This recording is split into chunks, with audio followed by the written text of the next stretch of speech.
I'm going to try to talk loud and fast. We've got two other presenters after me. My flying buddies, Aldryn and Colin, will be speaking as well. So let me know if you can't hear me. I'll try to speak up louder. I'm going to talk about the drone, art of drone photography. I actually started flying about 3 years ago. I was working at Google up in the Bay Area. Met one of my best friends, Barry Blanchard, who's one of the first guys to get involved in these phantoms, and also DJI, spreading wings and such.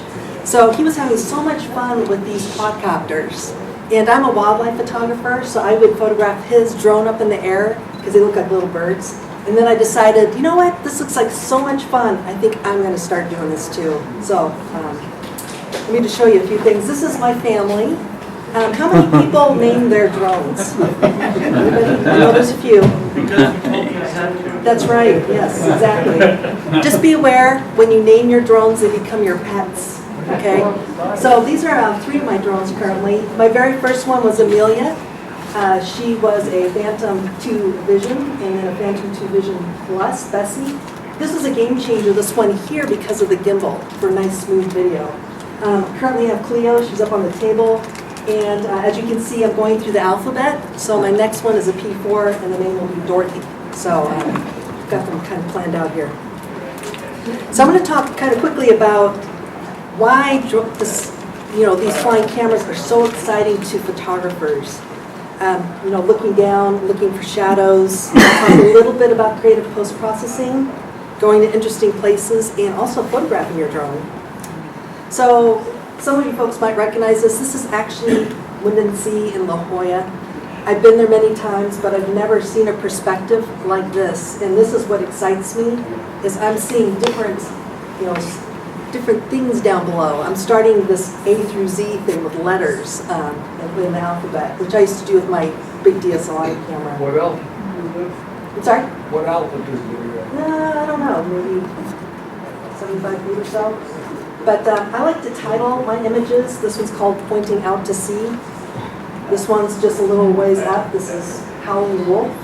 So it's kind of interesting to get these different looks from above and pointing straight down. This was in Lake Hodges before they told us not to fly in Poway. But this kind of reminds me of Jaws.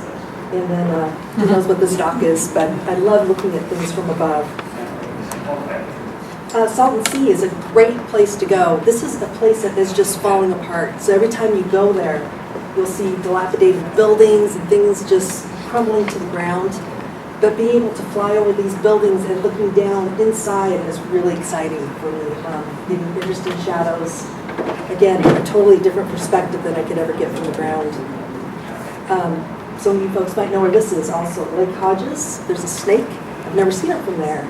There's also a snake at UCSD by the library, and being able to see the whole thing is pretty exciting. Something else too, I really love photographing shadows. This is something, as photographers, we like to get out early morning or in the evening. Those are the best, photography hours to get. But seeing shadows is really interesting from the air. And what I'll look for is kind of abstract things, so it makes my viewers look at it and go, what is that? So this is a row of mailboxes with some shadows. It's kind of different. I do a workshop. This is my 3rd year. I'll be doing it again next year. It's at a private ranch up at Coalinga, California. And what's exciting for me is that I get to fly over with permission. Free roaming horses and cattle. They encourage it. So I love this part of it. You can see a bunch of photographers and horses there. And they were running horses over the hills to go right past the photographers. And I was standing over here, which is by the gate, and I heard one of the cowboys say, "Take your drone and herd them away." So I took Bessie and I put it right in front of the herd as they're coming at me, and then they just went around the other way. In fact, the owner of this ranch is going to get a couple drones because he can fly them up into the hillsides to look for cattle instead of sending his cowboys out there. So, and again, shadows adding some dimension. Looking straight down at elongated shadows, a couple cowboys, and interesting patterns on the ground. This is Aldryn and I went here a couple weeks ago with Channel 6 News. And if you guys have ever been out there, this is these beautiful giant sculptures. Ricardo, what is his last name? Remember? I had my notes, but But you'll see it. He's got these beautiful, huge statues dotted throughout Anza Borrego. And, from, I don't know, elephants to fighting saber-toothed tigers and such. It's pretty exciting. But to be able to fly above them is a totally different perspective. Again, the shadows. Definitely totally different, very Yeah. different. But to see the perspective, because the ones back here, this could be toys, right? Actually, they're quite large. There's Aldryn, right here. And that's his Inspired. And you can see, these are pretty big. So that was really fun flying through those. One of them goes under the road, there it is. Yeah, and this is probably one of the most famous ones, is the Serpent. A friend of mine and myself are little dots over here. But again, flying from above gives a whole new meaning to a flying camera. Now that's within 2 miles of the airport. That is, What do you have to do there? well, I was flying pretty low, so I'm okay. In fact, we were with Channel 6 News the other weekend, and he got permission from us. So. Okay, that's right here. Shadows of surfers, palm trees, things I'm always looking for. So let's talk about some creative post-processing. My background is really in software. I've worked for Aldryn/Adobe, for Nick Software, for MacFun. In fact, Kevin, where are you? Vice President of MacFun is over here. And I love being able to take an image and make it my own. This is an aha moment for me when I shot this. It was in color, and I thought, what would it look like in black and white? So I've got a series of black and white images that I think are really, very interesting, because when you take away the color, then you're looking for form and texture, and it just is a different look. Again, these are those statues, but they look like miniature toys, creating kind of interesting border around it. You can add textures. The exciting thing is what I've done with my big girl camera, the DSLR camera, I can do with my aerial photography. And when we're first flying, you're just so excited to get it up in the air high, and trying to get these different shots. But as you start flying more and more and taking these images, you realize that you can really encompass a lot of those rules that we've been using, compositionally wise, looking for nice tonality throughout your images and adding some of these effects. Shooting into the sun. And it's really amazing. I've shot surfers standing from a pier or on a cliff, but to actually fly alongside them is like you're in the action, you're in the moment. So it's awesome. And then flying out the sunset, shooting after the sun goes down. We've got some great software to take away the noise, for instance. I think that's Colin's Inspired, Aldryn's over here somewhere. Going to interesting places. So I think I have Randy to thank for this one. I went to the Salton Sea. I was with Kevin LaRue. And we went to see the Three Sisters. I wanted to see them because I've seen this shot standing, looking at these three sisters from many photographers. When we got there, there were these 5 rusty boxes, and then you could see those tracks there. And our first thought was, oh my gosh, they're ruining this landscape. I mean, these beautiful flat salt, beds that seem to go forever, and then just these 3 trees. But it actually made for a more interesting image. So I like to kind of take those negative aspects and make them positive. This one actually got into the Sky Pixels Perspective Worldwide Gallery. So it's been all around the world, and probably one of my favorite images. And then this is the Costco effect. When you go to Costco and you see something there that you want to buy and you think, it'll be there next week, and it's not. Well, this last time I went to the Salton Sea about a month ago, those 3 sisters are right here, and what they're doing is they're digging this area out to create a more bigger water flow. Those 3 trees will probably not be there anymore. So I know Rick with GPC has got that image of the 3 sisters in his office. Thank you. That's pretty cool. And then this is now. You can see some of the tracks. That bulldozer was right over here. It's kind of interesting when you take images from the air, how things change, and you can capture that. I've named this one Nothing Lasts Forever. And a friend of ours, she used to work for William Sonoma as a designer, Diana Bertie. I was in sand art, and she said, hey, why don't you fly and take some pictures? And it was amazing. I took some video of her starting from the beginning and then creating this beautiful pattern from above. But nothing lasts forever. This tide's going to wash it away. That shack, if you guys know where that is, Wind and Sea, Yes. Colin and I were there yesterday, and there's just a yellow tape around some wood plaques. It's gone. So hopefully they'll build it back up. It's a famous shack too, by the way. It's very famous, yeah. And then looking for repetitive patterns in nature or man-made. This is Lake Hodges, and little boat coming around the corner. It's a lot of fun. And then photographing your drone. I also like to actually photograph my drone. I went to Anza-Borrego on one of those moonless nights to photograph the Milky Way and thought, wouldn't it be fun to do a little light trail? So you'll see in the background that glow is from the city, but the red is from the lights. I believe this is a 30-second exposure, and it's, that was kind of fun too. And then this is Colin and I went to Anza-Borrego to look at the big sculptures. This is after shooting the motocross, and that's his drone.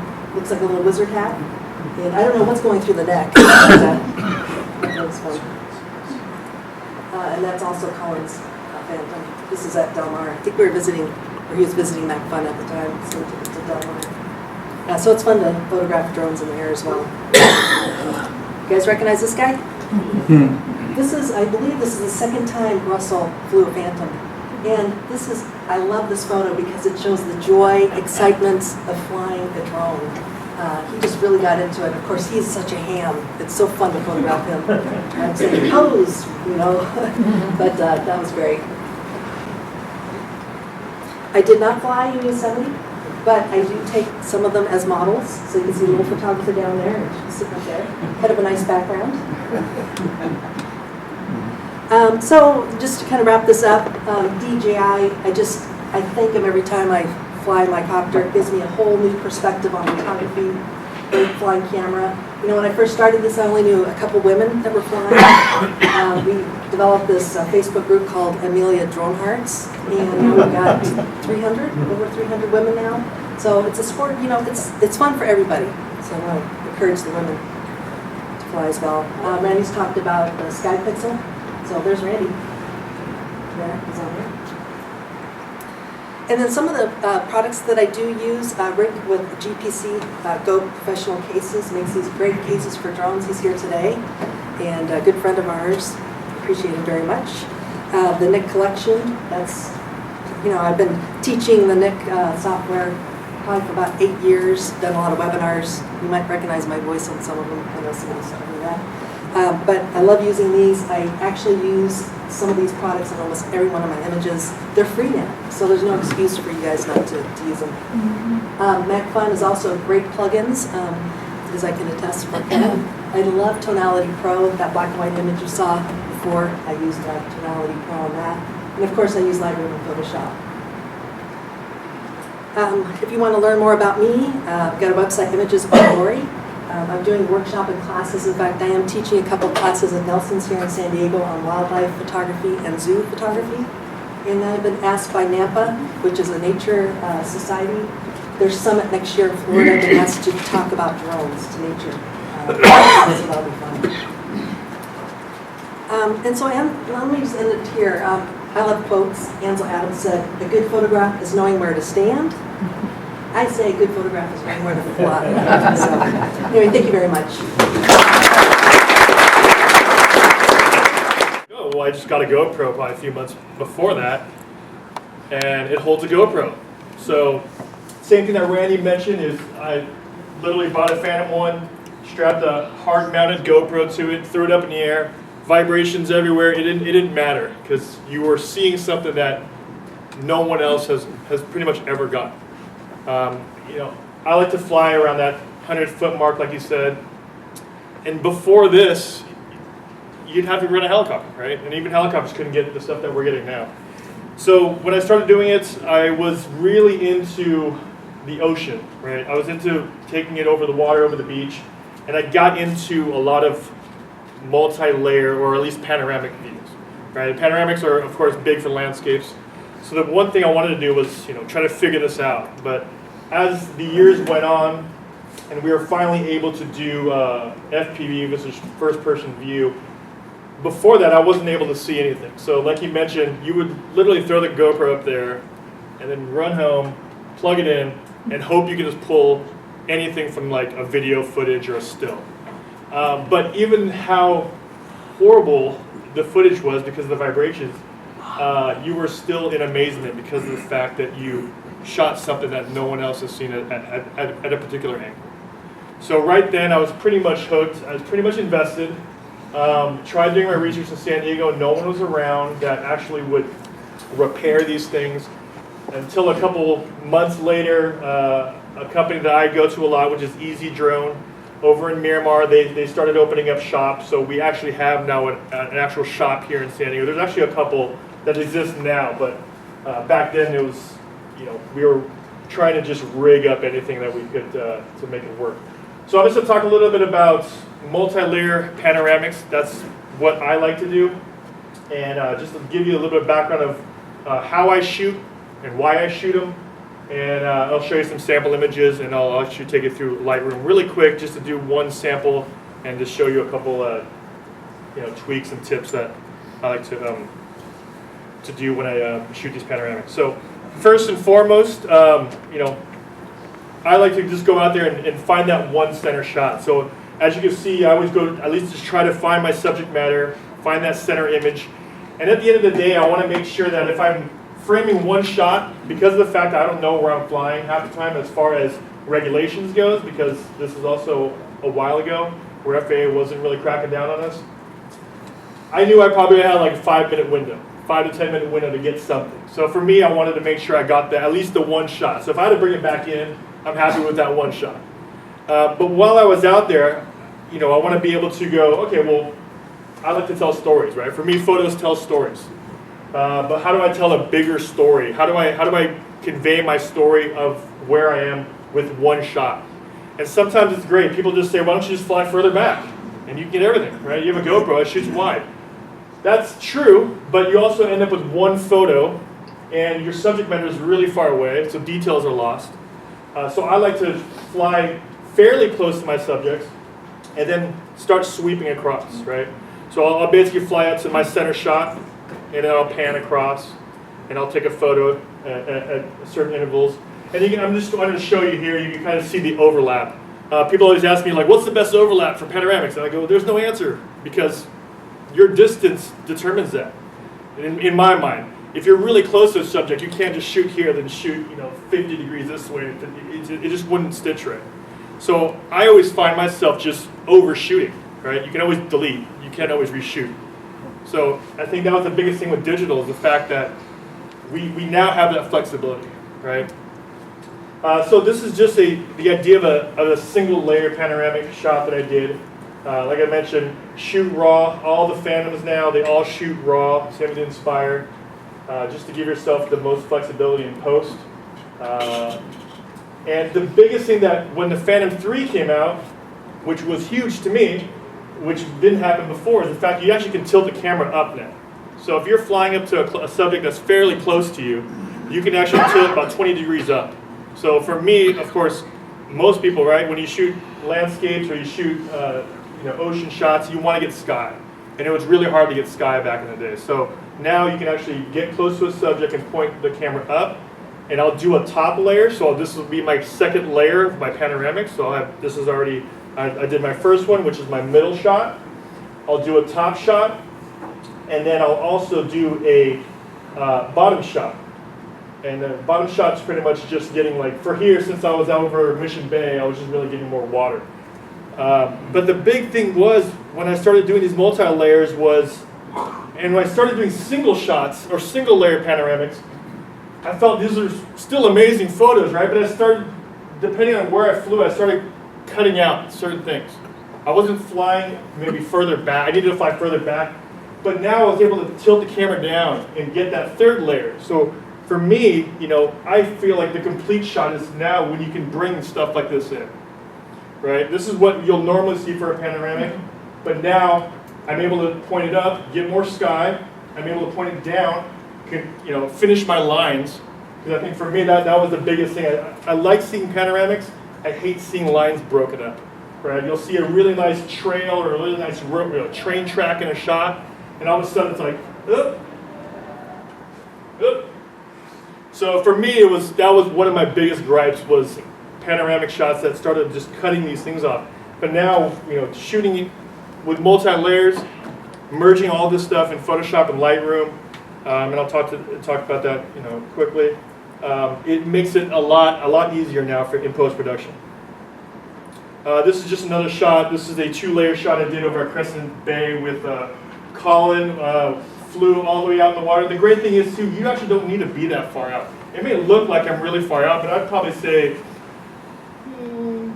400 to 500 feet out, maybe a little more. But I was pretty much flying over the water, sweeping left to right, shooting up, shooting down. Was able to capture just pretty much that whole. This is all Crescent Bay right here, and this is that $45 million home right there. So, and the bigger thing for me was size, right? Well, I like to go print. I like to print my stuff, and when you're going a single frame out of a GoPro, you're pretty limited, or even out of a Phantom, you're pretty limited, right? You're limited to 4x3. But now when you do these panoramic shots, you're bumping up your canvas size, right? You're bumping up now what was now a 12 or 14 megapixel photo ends up being 8,500 by 4,000. So this right here is actually a 5-foot shot of Torrey Pines with a coaster going through it, 5 foot wide on acrylic, face down acrylic. And then, so what I wanted to do really quickly was just give you the idea of, let's see here. I can't fit everything. See it?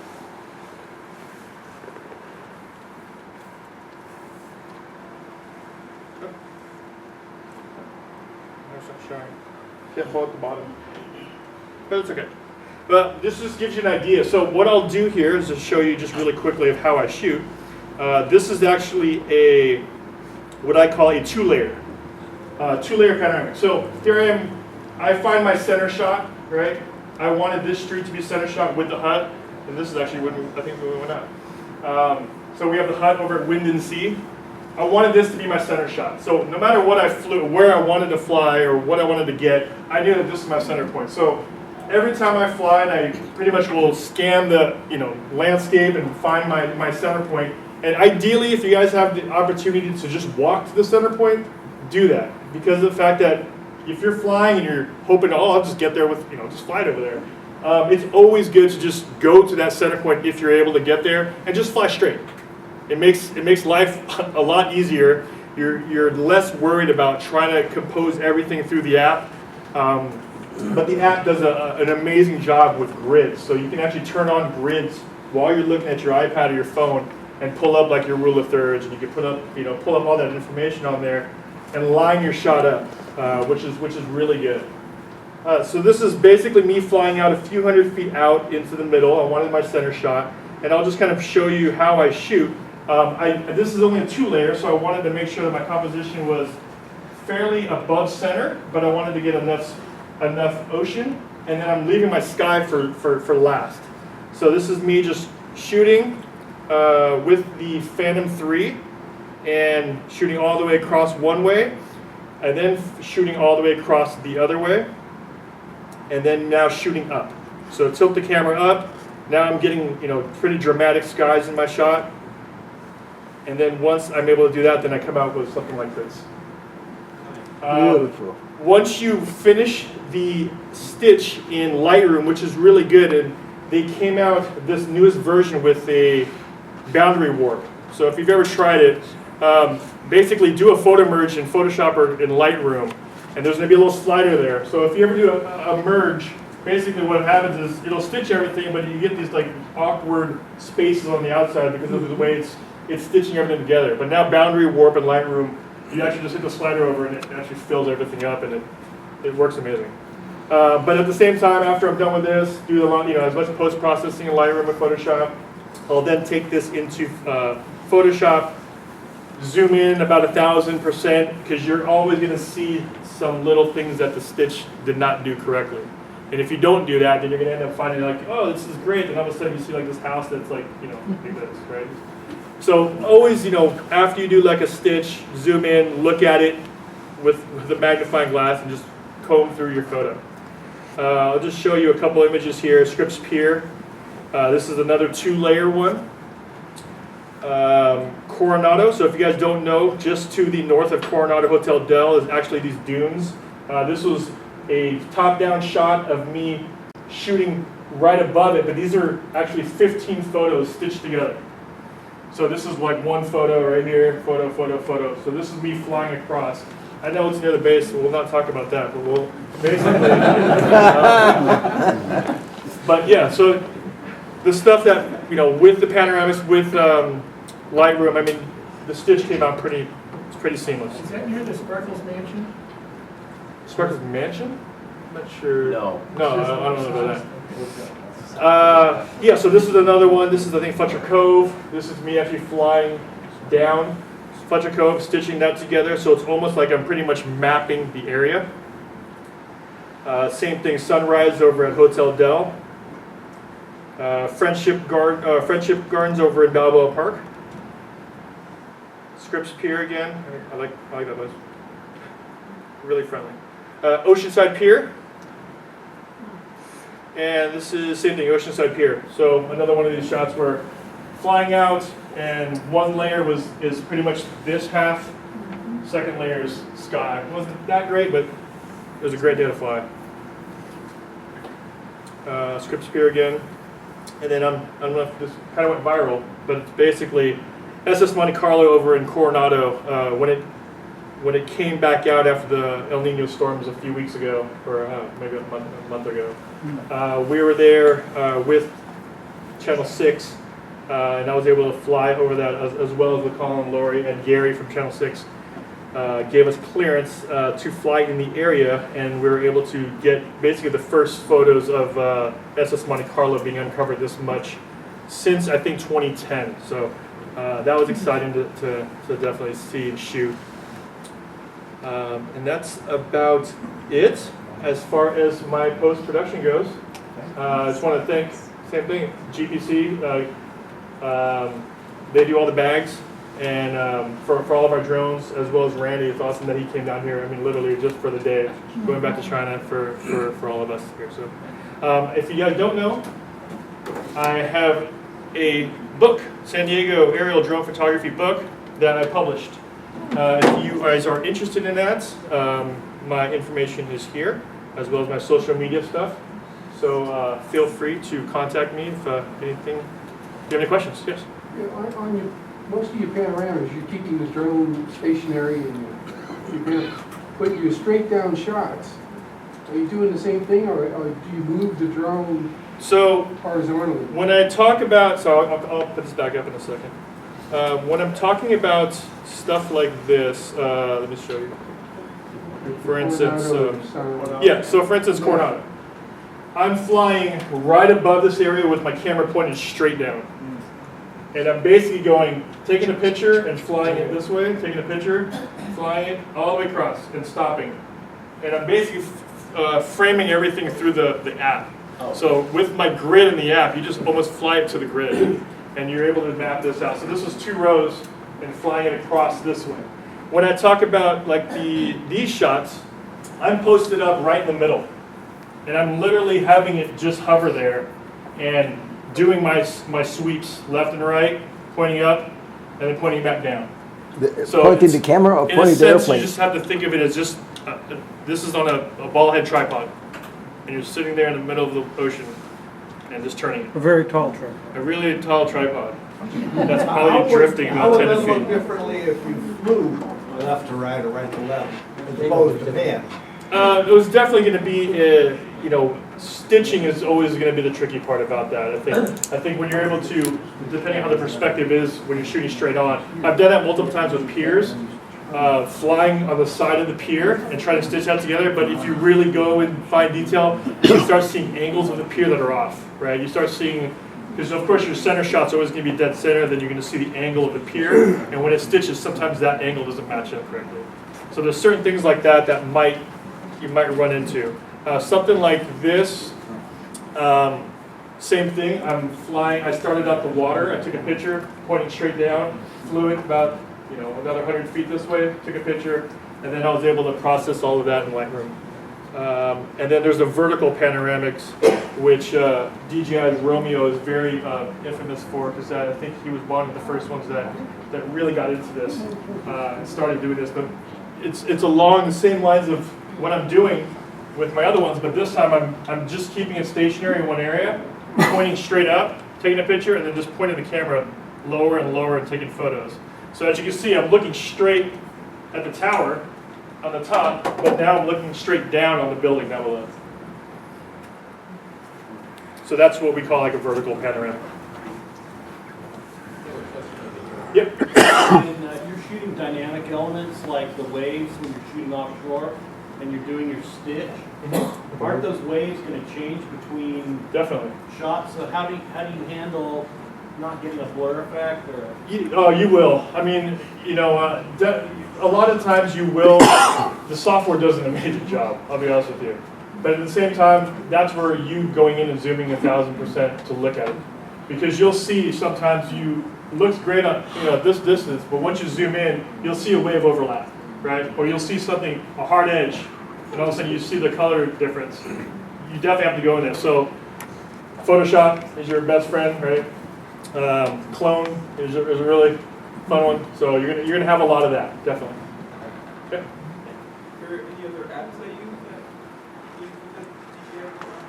that I don't use any other apps besides the Go app, only because, not that I don't know much about it, this technology is so new that I just don't trust third parties, right? There's a lot of people who would put different things on it, like cameras or whatever, but it's already high-tech enough that I don't want to risk something else controlling my copy.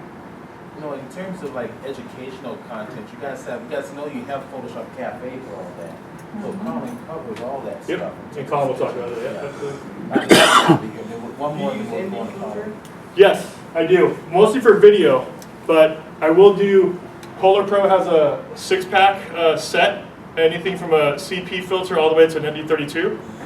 So if I'm shooting video, then I'll definitely have to use some filters on there, and you'd have to balance it out because some of them, of course, are just weighted. So you have to balance your gimbal out a little bit. Most of them for the Phantoms, they plug and play, they're pretty easy. But yeah, for video stuff, I will use some darker NDs, but most of the time I'm flying with, if I'm doing photos, just with a circular polarizer. Okay. All right, so let's go on and this is Cool. great. Thank you so much. Thank you, guys. I think it might be a good idea to have you back maybe later in the year, if you're available. Yeah. Okay. Cool. For more extensive presentation. Yeah, thank you. All right. Comments on this way up? Thank you. Thank you, guys. Good job, man.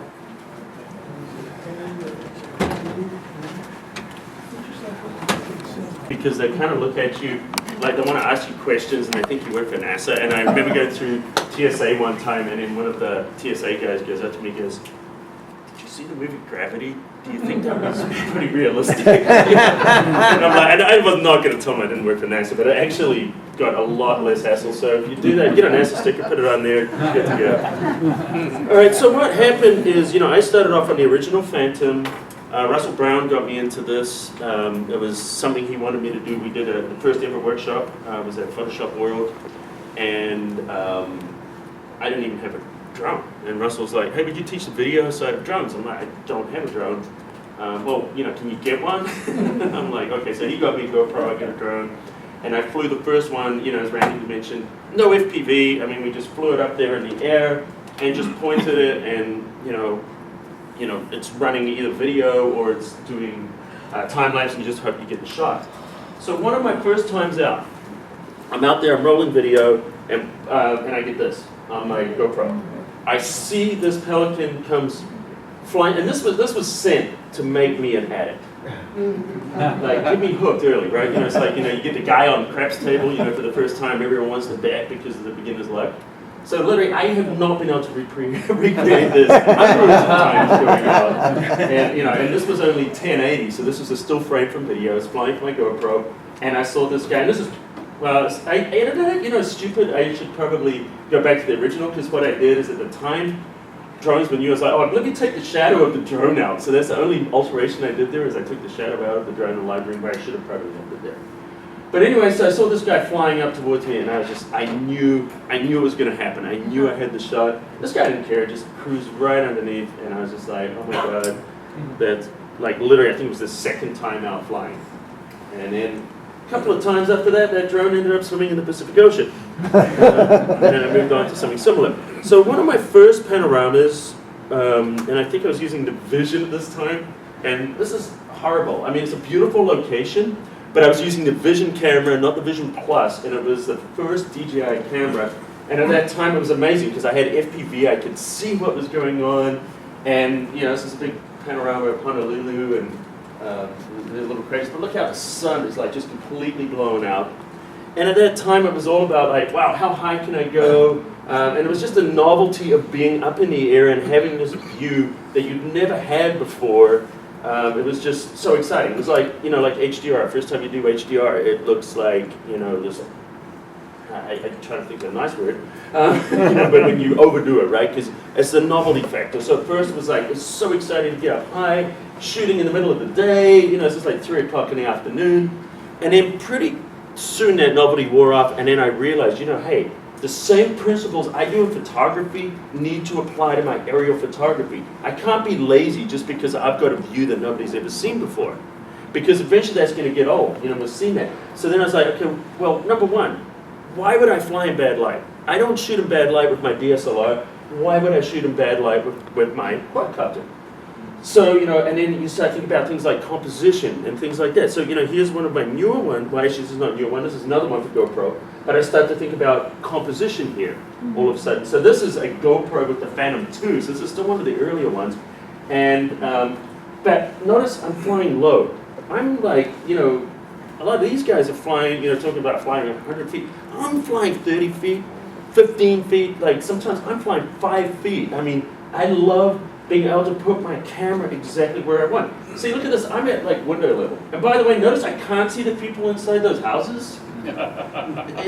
Seriously. I mean, if I've got a 200 millimeter, I can spy on you. I can't spy on you with this, by the way. It's a super wide angle lens. So anyways, this is a panorama. And I'm thinking about flying low, I'm thinking about the composition, and just kind of just rethinking it, and being able to compose the camera in three-dimensional space. That's what gets me. It's not that I can go 1,000,000 miles up in the air. It's that I can go anywhere I want. Think about the compositional opportunities, because I love photography. One thing about me about photography, impossible to take a photograph that no one's taken before. How do you find your own style in a world where people are shooting millions, billions of photographs every second? We're the most photographed generation. And I was like, how can I personalize my photography? This is what I dreamed of when I started photography. Now I can fly anywhere I want. I can't say an excuse like I couldn't get there to get the composition I wanted. Any composition I want. As long as the FAA is not open. But anyway, so moving on. So this is something I shot recently at Laguna Beach. This is the Phantom. You got a text. No, actually, this is the Inspire 1. And this is a sunrise. So the sunrise comes up, but look, I'm able to compose this. I want these trees, I want this silhouette of the trees to cut out. I don't want them lost, but I don't want to be looking up and just seeing them in the sky. So I'm composing this exactly the height that I want, and you've got that third dimension. So you're doing, three-dimensional composition. You're literally able to compose with height. I mean, I could have done this with a regular camera if I had, a 60-foot stepladder. Or a crane or something. So here's another one. This is the Phantom 4. This is one of the shots I did on the Phantom 4 here. This is the Balboa Island. And what I'm doing right now, I'm loving the Phantom 4. I've had it for, it's only been out like a week or 2 weeks. I've had it for 2 weeks now, and I'm doing HDR panoramas. So I'm doing bracketed shots, and I couldn't do this before, but I didn't have the patience. Because these are using micro SD cards, and it takes a long time to process it. To me, the biggest feature in the Phantom 4, and this is what the Phantom 4 looks like, in case you haven't seen it, this one here, the greatest feature for me in this, the collision avoidance and all that stuff is awesome. In the sport mode, I've had it up to 54 miles an hour, that's fun. But for me, this thing processes wicked fast. So I'm doing 5-shot bracketed HDRs, well they're not HDRs, but 5-shot bracketed. And within 5 seconds, I'm ready to shoot again and change my adjustment and change the camera. You know what? That would be like 10, 30 seconds on a Phantom 3. I mean, It is wicked fast. And that was one of my big problems I was always bugged about with the Phantom 3. So for the Phantom 4, for no other reason you want to get it, the camera shoots really fast. And that enables me to do stuff like this now, because I didn't have patience for this before. It would take ages to shoot it, and then putting it together in Lightroom. Now you can throw it in Lightroom, like Aldryn said, boundary warp. I mean, it's so easy. Like I spent like literally 15 minutes processing this. It's so quick. And so here's another one I did recently. This one's a little, you know, a little bit crazy, but I just wanted to kind of experiment with this. Hang on, is that the one I'm looking for? Yes. So this one, I just wanted to just have fun. So this is 115 images. So that's, yeah, I mean, it's huge. Like if you look at it, there's a lot of detail.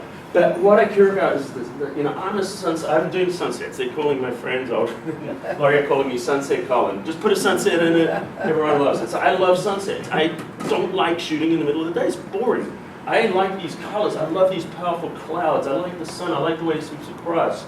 I like the way it illuminates things. And, you know, and it's just so easy to like process. Easy as another one.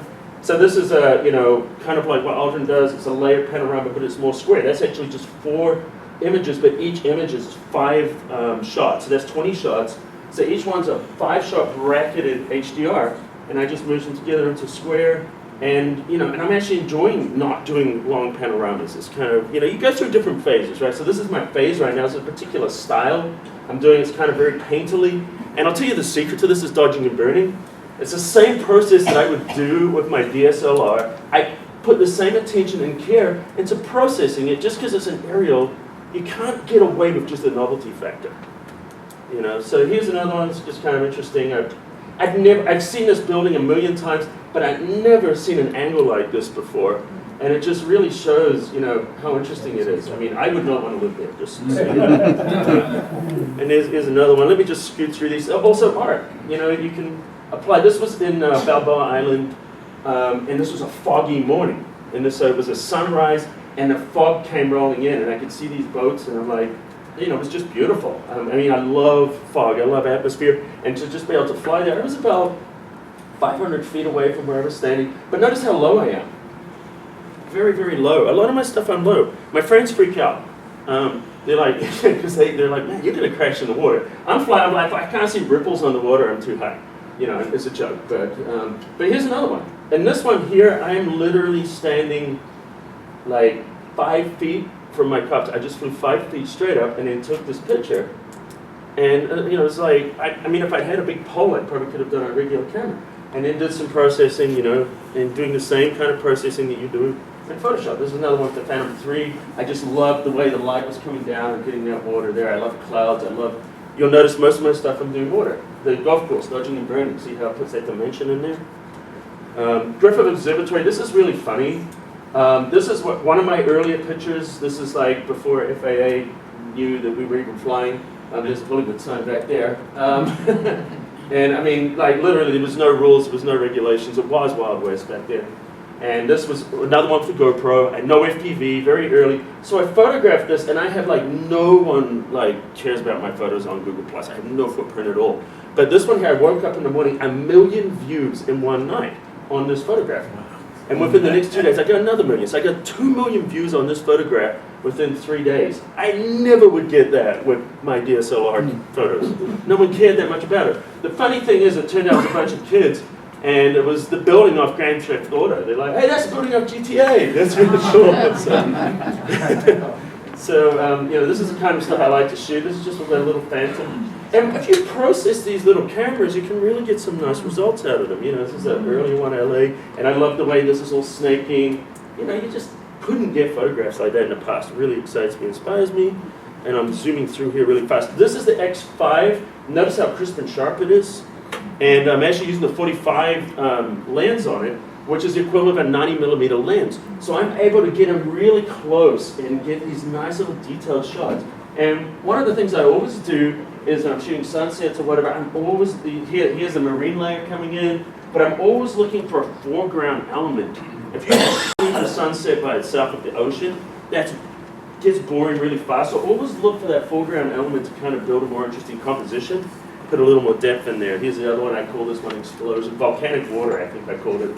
because it's almost like the water's like a little volcano. And this looks like, oh my God, it's going to hit your drone, but I was using a 45mm lens. I was like 100 feet away. So I didn't really have anything to worry about. But the other thing I do when I fly, before I fly low over the ocean, I watch a few cycles of waves and I see where the splashes are. I see where that spray is going. I see how high it's going and where it's going. And then when I do fly low, I'll make sure I don't fly where the spray is because there's a good chance it would take me down. There's another one. This one's like literally 5 feet. Actually, it wasn't. No, it was like 3 feet above the water for this one. And it looks like I'm just standing there. You could do this with a regular camera, but the problem is there's no way I could get out here. This is like 40, 50 feet off from shore, and this is really torrential water, like for a lot of current and stuff. I couldn't really get out there to get that shot. Maybe if along lands, it's just stuff like this. So then I started doing Peter Lyberg. Is Peter here? Oh no, he's not here. So Peter Lyberg for this group invited me to go out, and Laurie. We went out and did some motor racing with him. And this one here, because of SkyPixel, I post on SkyPixel all the time.